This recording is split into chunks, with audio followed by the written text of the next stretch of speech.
Third down and 20. All right, so we got second round mock going on. That I guess we'll move into the first actual segment. So last episode, we did the first round mock. There's a video that's specifically on the YouTube if you're interested in that. We're moving on. We're going to go through every single round the next couple of weeks, heading up until the season. So we have the second round mock, second round big board. For those watching on YouTube, it'll be on the screen. Oh, let me get JT. Actually, JT, you're chilling. You can be on the screen, man. JT's pretty grumpy. Is he in the chat? I'm not sure if he's in the chat. So. My drawing of him is on the screen, and he's already unhappy with Jake's takes. Oh, man. With me? When isn't he? Yep. Yeah, with you. you and JT are always feuding. But let's get into... I don't know, last episode, they've been kind of on the same page. It's been Frank and Jake. It's been JT and Jake against me and you, Frank. All right, but let's get into the second round mock, second round big boards. First things first, I think that Travis Etienne should have been in the first round. JT had to pick Rashad Bateman as like the first pick in the draft, so that kicked Etienne out of the first round of our consensus mock, which is ridiculous. All three of us had Etienne in the first round and Bateman not in it. It's just that JT's ass had Bateman at 106. And that alone gave him more first-round points because we all had Bateman around like the last two picks of the first round. I believe in our actual mock and not our individual rankings, JT took him at 112. So that's why Etienne's fallen here. And I think Lounis, he started off because JT's not here at taking, obviously, Travis Etienne. We should be a first-rounder in this mock that we did. I think we all agree he's a first-round talent. I've seen him go as high as 107. I more personally rather take him around 110 to 112. But I think we all can agree he should have been in this first round. So easy pick here at 201 for Loon. Yeah, he's a late first rounder. Yeah, aside from the just like, okay, Travis Etienne being out of the first round, the first thing I think is apparent about the second round is that the first four picks are just cash money. Their first round, and that's including Bateman, who would normally be in those first picks instead of Etienne here, because he went 112 in ours, but I think in a lot of leagues he will slip into these first four picks, and you'll see as we go through it who the other three are here. The first of which I took at 202, which was Elijah Moore. He's a guy I've liked for a long time. I think he's a fantastic wide receiver. Fell into a good spot with Zach Wilson at quarterback. A lot of people may shy away from him just because of he's on the Jets. I don't think that's the case. He's super talented, and with playing with a super talented quarterback in Zach Wilson, I think this is a great potential spot for Elijah Moore, and think he's at 202. I think he could end up being one of the best receivers in this draft. Yeah, I love Elijah Moore at 202. I think with all of us taking ETN in the first round, Elijah Moore, I think is all three of us 201 pick. I know I have him above Bateman in my personal rankings. I'm a huge fan of if you can get Elijah Moore at the top of the second round, that's a great pick.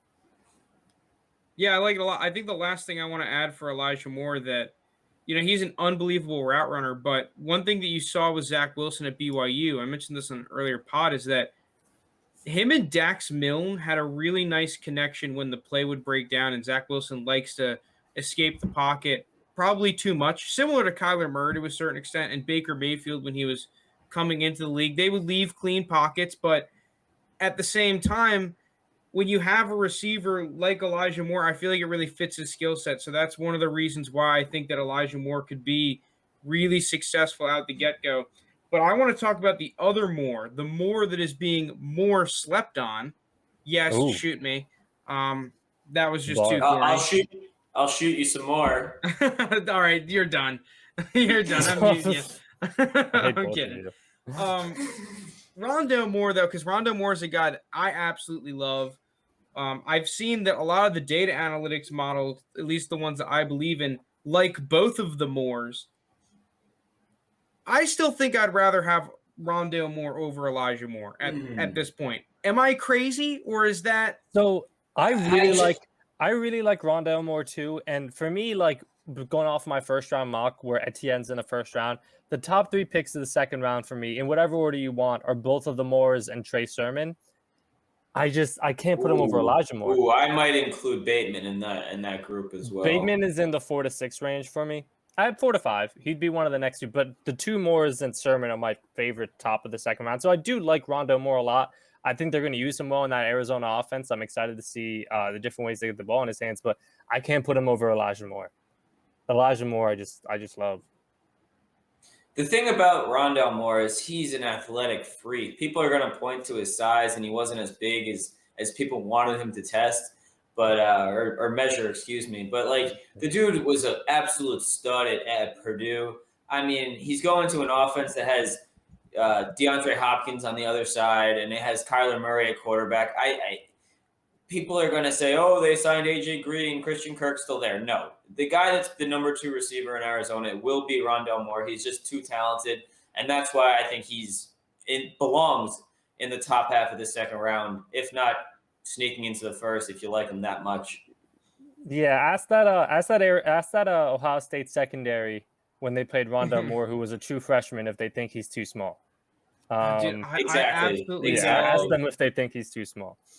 I know in our home league that we're all in, and in general, I think that 203 and 204 are just phenomenal picks because in most drafts nowadays, I like 203. Just because I'm not as high on Bateman, I don't love 204 as much. Yeah, but Bateman consensus goes 201 or 202. Like, then if that's the case, then yeah, I love 203 and 204. Someone's gonna take the bait on Bateman earlier than JT. I think. Well, JT takes him at 106. And then I love 203 and 204 because I get to choose between Rondo Moore, who we're just talking about, and Trey Sermon, who I think he's getting a little bit more traction now. Trey Sermon to me is a great value pick. I personally think he's closer to Travis Etienne than Travis Etienne is to Javonte Williams and Najee Harris. JT's gonna put his fists in the air and say that Najee Harris shouldn't be a first-round pick. That's why he's grumpy. That's why I drew him grumpy on the screen, because we'd have some takes. Dude, I saw the picture of him. It's hard. It's hard. JT has Najee Harris for reference on his big board at pick 203, which is just crazy. Where does he have Devontae? And Devontae Smith, he has at 206. Those are two guys that will always go in at 99% of people's first round. They're both in the top 10. Yes. Easily. If not top 10, like top 11. I don't know. I've seen drafts where if you have people that like Waddle and Bateman a lot, which I know a lot of the community does, that Devontae Smith sneaks into the second. Najee Harris is in the first round every single draft, though. Yeah. Yes, and that's more of the one I'm concerned about. Even Devontae Smith at well, I want to talk about Trey Sermon. Screw these. We've talked about the Bama boys. Why are we talking about JT? He's not even on today. Trey Sermon is the boy. I absolutely love Trey Sermon at his ADP. I think that especially because Trey Sermon right now, his ADP and his draft stock and his value is way closer to Michael Carter and even closer to Kenneth Gainwell than it is to the first round running backs. And to me, I think that that's a value difference that dynasty managers, like every single player in both formats, redraft and dynasty, should take advantage of, because I truly do think that Trey Sermon has a skill set, has the talent, and is in an unbelievable opportunity to put up just shy or even reach 1,000 yards, right? 1,000 total yards. I think he is definitely a spot that he can reach, especially if he hits the hot hand. Shanahan is a guy that hits the hot hand. He's a creative run scheme kind of guy. He traded up for Trey Sermon. He's got a plan for Trey Sermon. And, dude, to be completely honest, once Mostert is gone next season, because I'm assuming he's going to be gone, Jeff Wilson just tore up his knee. That backfield could be his to a certain extent next year. And Jeff Wilson's a free agent. You get him in the second round. That's ridiculous. Yeah, and Jeff Wilson's a free agent after this season, I'm pretty sure also. He is. But I mean, when has Shanahan ever gone with one running back? I mean, Devontae Freeman was the RB1 when he because he had like 15 touchdowns. I just don't think he's ever had a running back just as like talented as Trey Sermon. Like if you look at a lot of these other guys he's had, McKinnon could never stay healthy, and he was never fully the same after his injury. Mostert, wasn't he an undrafted free agent? If not, he was a Yes. very Yeah. low round pick. He Yeah. was. Jeff Wilson, same type of player. Like he's never had a running back with like that kind of draft value talent. So I think we see him invest in that. And I was going to bring up the next point. If I'm drafting Trey Sermon, I'm trying to think where, and I want to get your guys' thoughts on it. If I draft Trey Sermon, let's just say I have an early second. Let's say I have like a top 4 pick in each round. Are you guys looking at Elijah Mitchell top of the 4th? Top of the I fourth, think- easy. Yeah, I was going to say. I don't think he'll last that long, but yeah, if he's there. I mean, Or end of the it third. just sucks that, honestly, to me, it sucks that Elijah Mitchell went to the 49ers because he was one of my favorite sleeper running backs this year, simply because of the fact that as a receiving back, he has insanely quick hands. He has and you do not see that from running backs all that often, how he's able to find the football. And dude, in that 49ers scheme, like that is important when you're getting rid of the ball quick and, you're going from pass pro to flashing out. Like you got to be on the same page at your quarterback. And I think that could be really big for this offense. Now, at the same time, too, that Trey Sermon is a receiver as well. So I personally think that the Shanahan offense, we've seen it before. He's one of the only coaches that can actually sustain 2 running backs. I wouldn't be surprised if that's the case here, but I don't think that that's a reason to say, oh, well, Trey Sermon and Elijah Mitchell shouldn't be sought after and shouldn't be, bought at their current prices. I think that that's just, it's a mutually beneficial relationship. You saw the report the other day. They want to get 500 rushes between their running backs. I want to invest in these guys because I know it's a coach that believes in pounding the rock. He's the only guy that really does it. Like Sean Payton will do it. There's like a handful of coaches, but if the running game is working, Kyle Shanahan will gladly only run the ball. No other coach does that. No, their top running back will be productive when they're winning. Like look at Mostert's numbers during their playoff run. Like that RB1 he's going to use effectively. So I'm with you on the Trey Sermon love. Also, hi JT. I just saw he was in the chat. Well, also just like the red zone touches too. Like, oh man. Yeah. This 49ers offense is really looking like it's going to be insane. Like they have a ton of weapons. Before we move on, like, because we're about to move off and go into the end of the second, like, I am so excited for these 49ers Rams games. They are going to be, I feel like, just fireworks.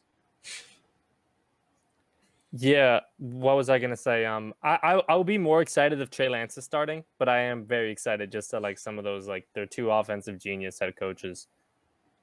All right, but let's move on. So 205, 206, we've got Dimey Brown, Michael Carter. If you've listened to the Dynasty Pod before, you will know we are a big Dimey Brown podcast. Really don't think much needs to be said. We just think he's undervalued. In most leagues, you can get him at the end of the second, which we all believe is a fantastic pickup. Mm-hmm. Yep.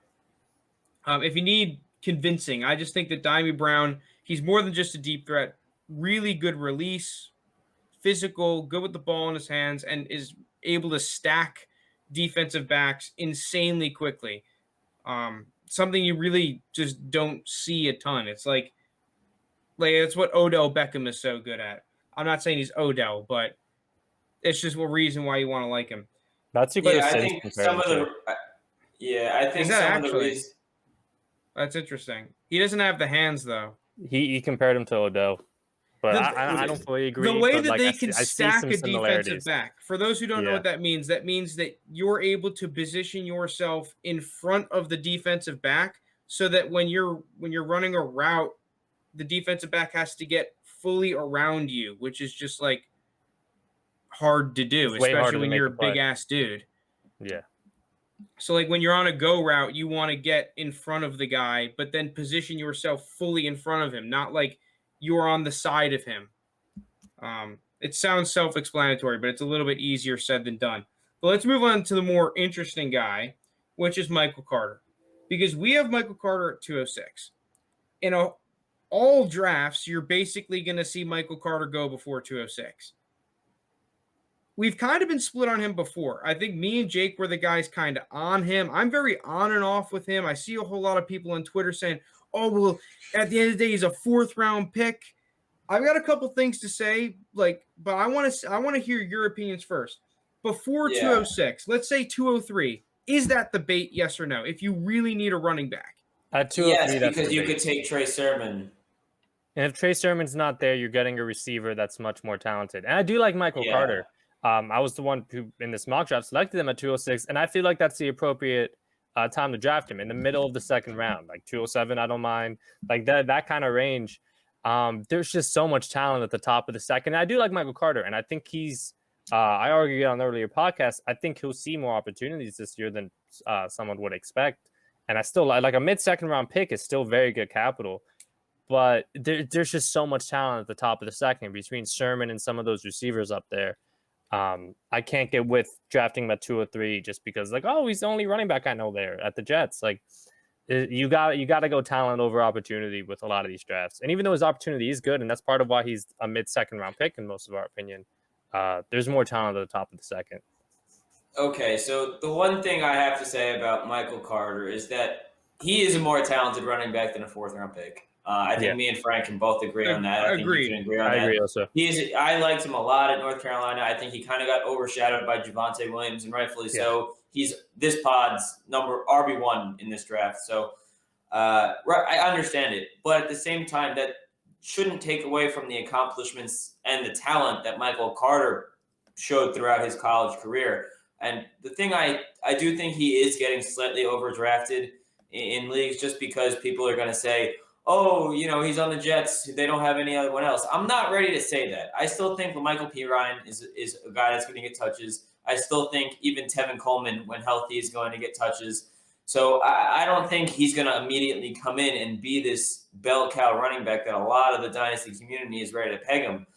So I think around 206 is a pretty good spot behind those top receivers that we've talked about, Trey Sermon, maybe even Diami Brown. We have him there. I can understand if you wanted to take him over Diami Brown, though. All right, so I saw a tweet with Michael Carter basically saying that at the end of the day, Michael Carter is a 4th round pick. And they compared him to the other recent 4th round picks, guys like Joshua Kelly, LaMichael P. Ryan, and those kinds of guys. But I wanted to dig a little bit deeper because I am like you, Jake. I don't think he's just a 4th round pick. I think he was better than a 4th round pick. But clearly, I think he would have been a 3rd round pick had Javonte Williams not been on the same team as him. See, that's where I think it's even wrong. I think if Javonte Williams on this team, this guy is going to get carry after carry in this North Carolina offense. This North Carolina offense was a very underrated offense last year. And I really think if without Javonte Williams, he could have been a 2nd round pick, just like Javonte himself. I mean, maybe not. No, he's not going to be a 2nd round. I think first half of the 3rd. I think first half. I was going to say not top half 2nd, but if you're going to tell me he's going to be around pick 60 to 65, 67 in there in that top half, bottom half of the 2nd, top half of the 3rd, I don't think that would have been an unreasonable expectation. He is that talented, in my opinion. But I wanted to look at, based off that tweet, because he was comparing it just to the 4th round running backs last year, right? With McFarland was another one. There was one more. But I wanted to narrow it down a little bit more. So I looked at 4th round running backs in the past 15 years, but they were drafted before pick 115 because Michael Carter was picked 107. I didn't want to look at running backs drafted at the back half of the 4th round. I wanted similar running backs that, hey, they're 4th round picks, but the teams that picked them probably had like a late 3rd or maybe a mid 3rd round grade on them, right? Because that's generally how the news goes with these picks. So I'll run through them real quick. Joshua Kelly fits the bill last year, 112. Alexander Madison, Bryce Love, Justice Hill. Then we get to our first hit out of 5, Nyheim Hines. You can stop me if you think one of these other guys is a hit. Mark Walton, James Conner, who I have as the 2nd hit, right? We can agree on that. Yeah. Samaj P. Ryan, Jeremy Langford, Devontae Freeman, the 3rd hit. Andre Williams, Robert Turbin, Roy Halou, Joe McKnight, Mike Goodson, Antonio Pittman, Dwayne Wright, Maurice Claret, Marion Barber, who I have as the 4th hit. Not a crazy hit, but he had like a 950-yard, 10-touchdown season. And then Brandon Jacobs was the last hit, last player. My dog. My dog. Guy. Brandon Jacobs, what a guy. So just going by the statistics there, it's 5 out of 20. I just listed 20 guys, 25% chance hit. It's not too bad. That's not terrible. It's not bad, and this is probably one of the best situations out of the guys you mentioned. It's a better hit rate than I thought it would be, to be completely honest with you. Well, yeah, like think about it too. Joshua Kelly, Alexander Madison, Bryce Love, Justice Hill all had direct guys that were clearly established in front of them. Yeah. That's what I'm saying. A bunch of those. And Frank, I know you're not as high on Madison as me and Jake are, but I think Madison could, like, if there was a team without a clear RB1, I think he could get in and get some consistent touches on it. Well, I mean, dude, if you want to say jury's still out on, I'm gonna say Kelly's a bust. I'm just really low. I'm cool with that. But then we go 5 out of 19. Madison, I think the jury's still out because I like him. Or I mean, we could do 4 out of 19 if we don't think Marion Barber was all that good. And he had one good season, so I'm assuming you could have sold him like 21%, 20%. Sure. It's not great. It's really not great. But at the same time, the upside on your hit, you could have sold James Conner for a lot at his peak. Yeah. Not that ton, first season. But you could have got a first plus probably. Same thing with Devontae Freeman. So and probably Brandon Jacobs. I wasn't playing Dynasty back then, but I'm assuming you could have sold Brandon Jacobs for a healthy chunk. Yeah. So 3 out of the 4 hits, right? Who was my last hit? Was Nyheim Hines. Nyheim Hines, you were never really selling for a first. So, like, if he does hit, they hit, right? They hit. So, like, at the end of the day, I guess the question is, like, when are you just going to take him over the receivers? And is it worth? Like, dude, because everyone, kind of going back to the main argument, all these people are saying, oh, he's a 4th-round pick. He sucks. 4th-round picks are terrible. Dude, to be completely honest, looking at the data, like, 20% chance is not terrible. It's really not that bad. Yeah. Right, but my question here, the only thing I will have to say against that, and I don't know the statistics, this might be something we want to look into, but, like, compare him to, a 3rd-round receiver in Dyami Brown, or an early 3rd-round quarterback, or a 2nd-round receiver in Terrace Marshall, another 3rd-round receiver in Nico Collins, a 2nd-round tight end in Muth. Like, there's a lot of guys that were drafted ahead of him that I don't know the exact hit rates on for those positions taken there. It's something we could look into, but that's the only thing I would say. The one I know off the top of my head, 2nd-round receivers, their hit rate from like 2000 to 2011 was like 42 or 43% at having one top 24 season. Right. So that's what I'm saying. I mean, obviously, I think the only 2nd-round receiver, there's 2 of them actually that we have in this, and it is Terrace Marshall and it's Dwayne Eskridge, who we'll get to much later on. But those are the other guys that were 2nd-round wide receivers. The rest were 3rd-round wide receivers, which I'm assuming the hit rate's under that 42% or whatever you said. But that's still a much larger chance than the 4th-round running backs. Yeah, at 20. But so the other thing too, though, is if that you're playing the odds here, right. But the downside of taking Michael Carter in the middle of the 2nd round compared to a receiver that could at worst possibly be a wide receiver 3, I don't know. It's just a risk reward weighing on how good your team is, your team needs, and all that kind of stuff in there. Because if you really need a running back, I understand it. But if you wanted to play it safe, taking one of these wide receivers that are still on the board is probably a safer option.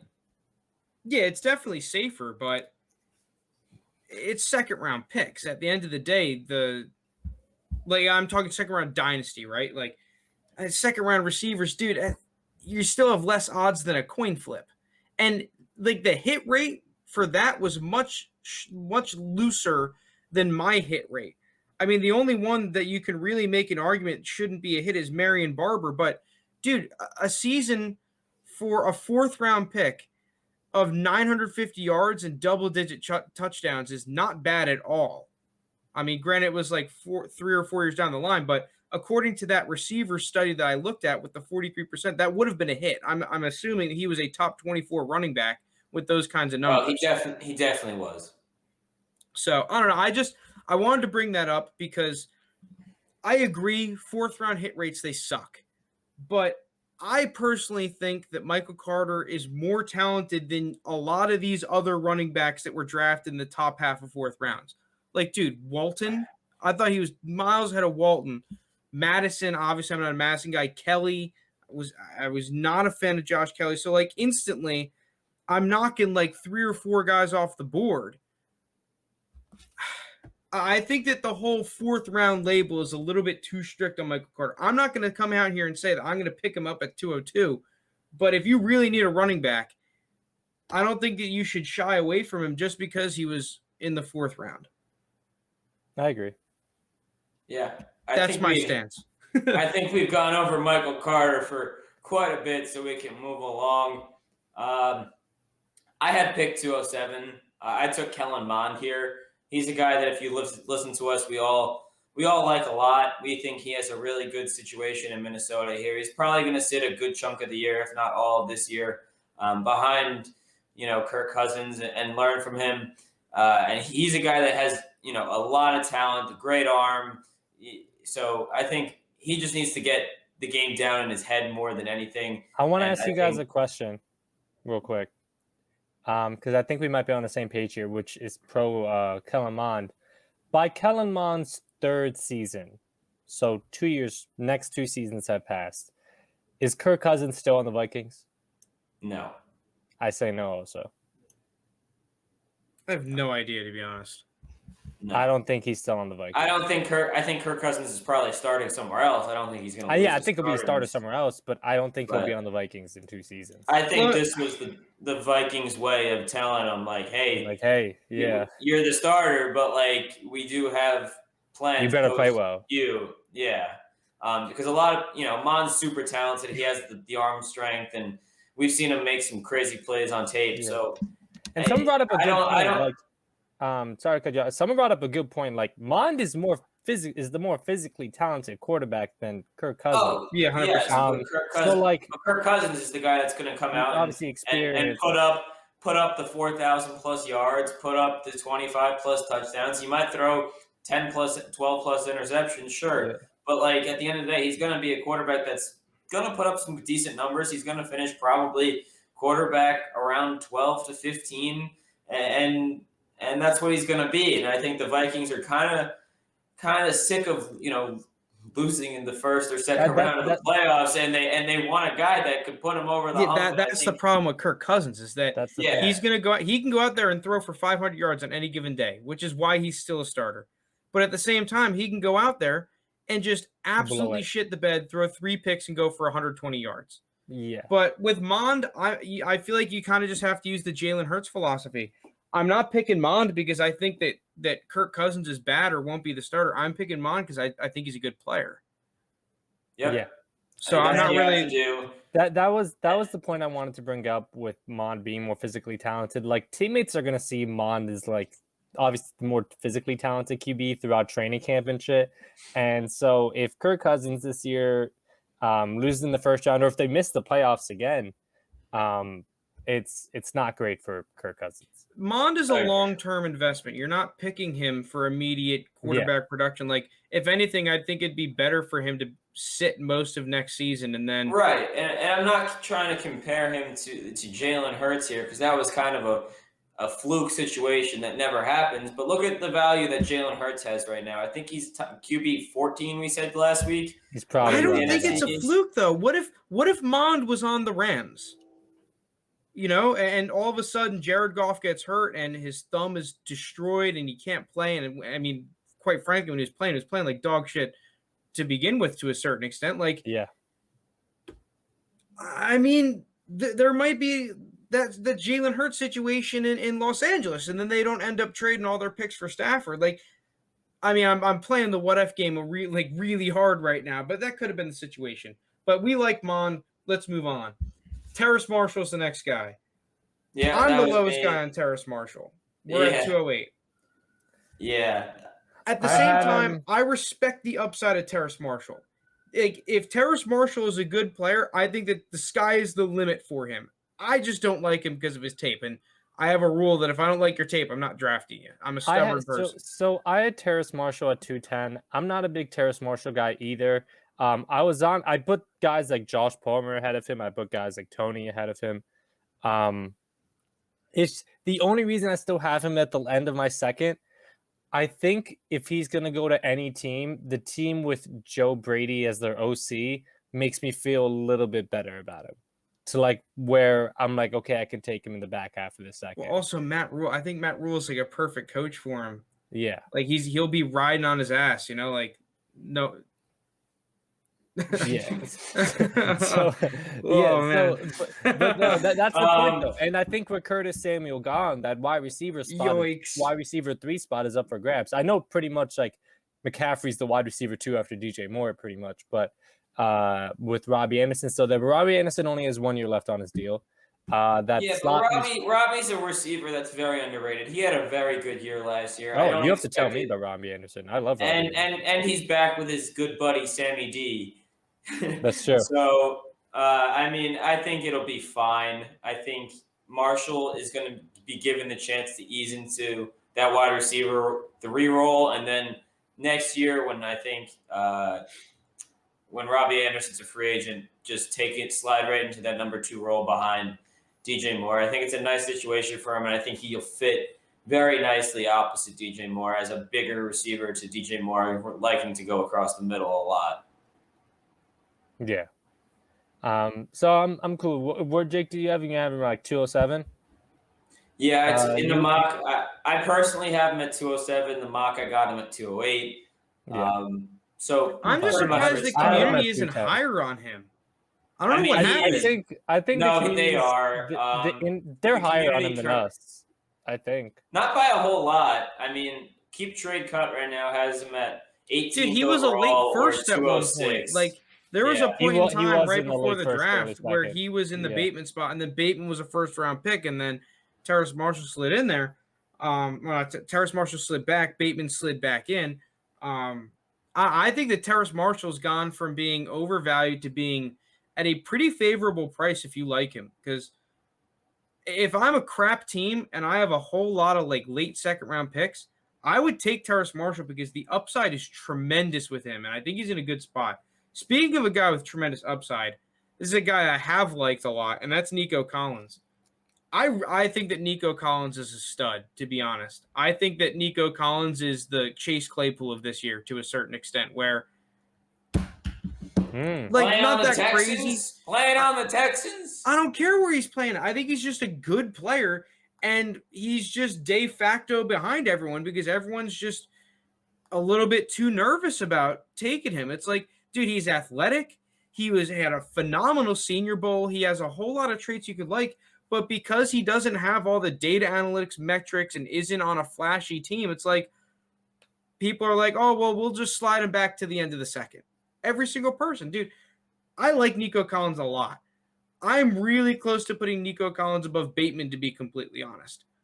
I think he's a stud. I think that Nico Collins is really good, and it's not reflected in his price. He's the kind of guy, if I have late second-round picks, I'm targeting him every single league. I'm targeting him in the late second. I think, you know who I'm just torn between him, and I know he's the more physically talented one, but I don't know why I just love Josh Palmer so much. And he's the guy, he doesn't play like Claypool like Nico Collins does, and we'll get into him. I actually don't think he made the top 12 for that second round mock.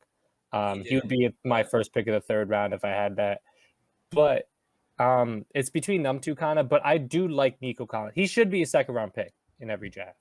He should go at the end of the second. Because Brandon Cooks, he's not going to be a long-term guy in Houston.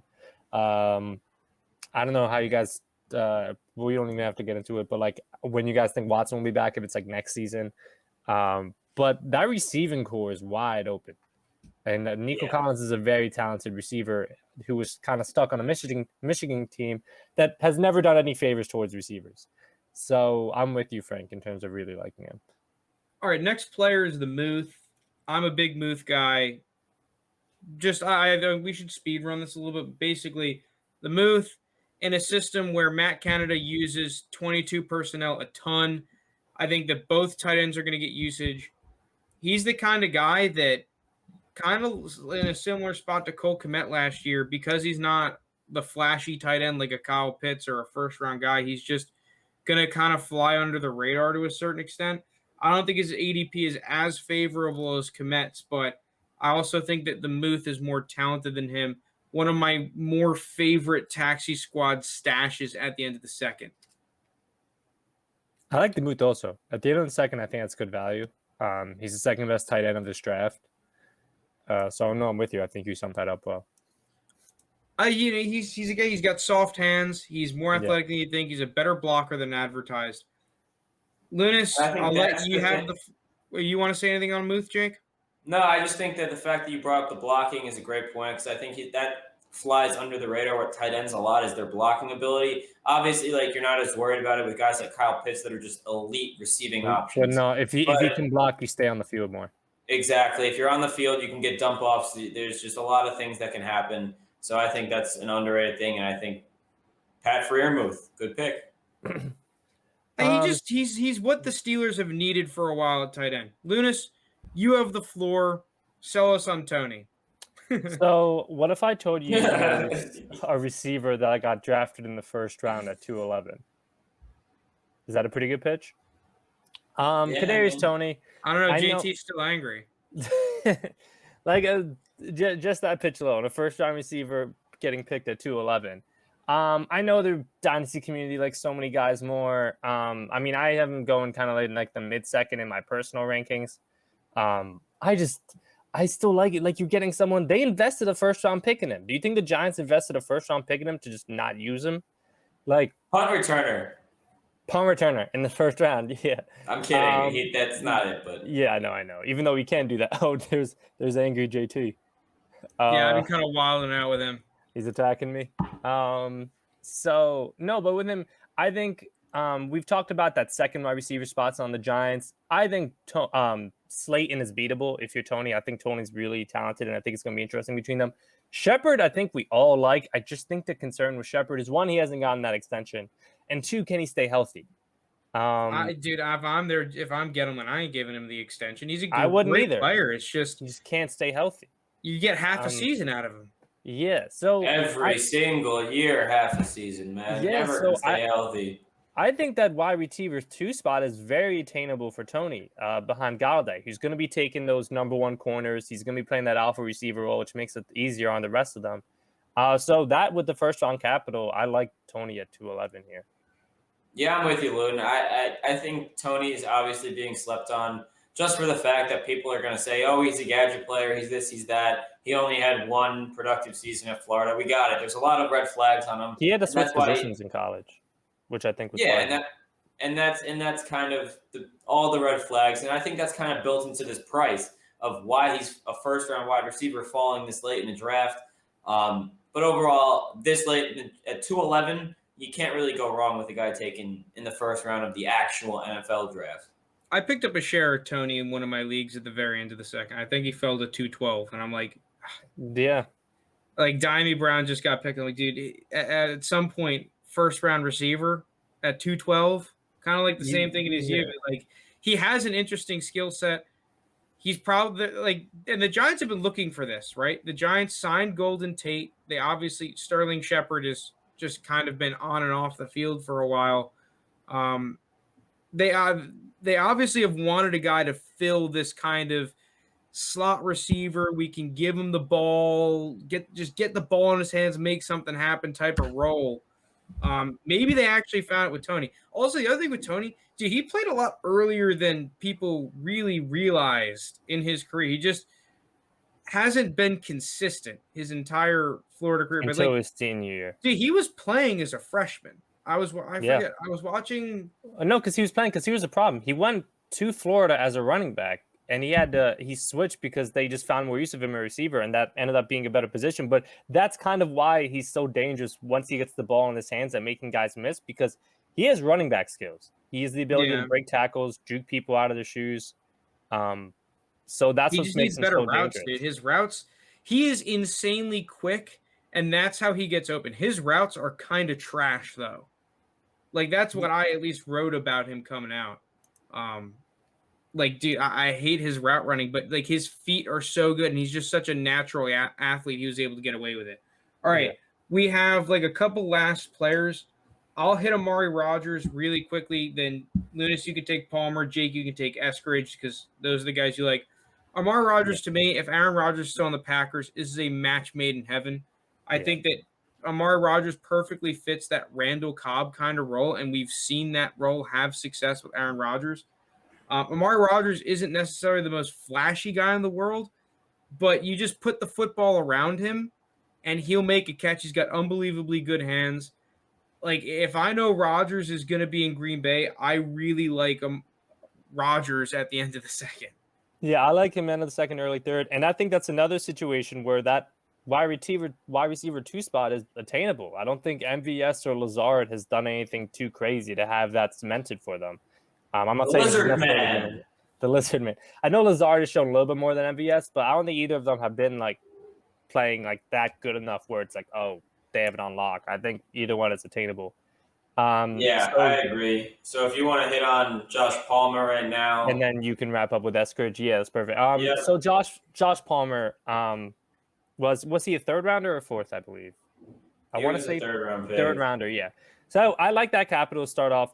If we're talking like in that 212, and reality, I might be wrong. I think he was actually a 4th round pick. Either way, Who? in Josh Palmer.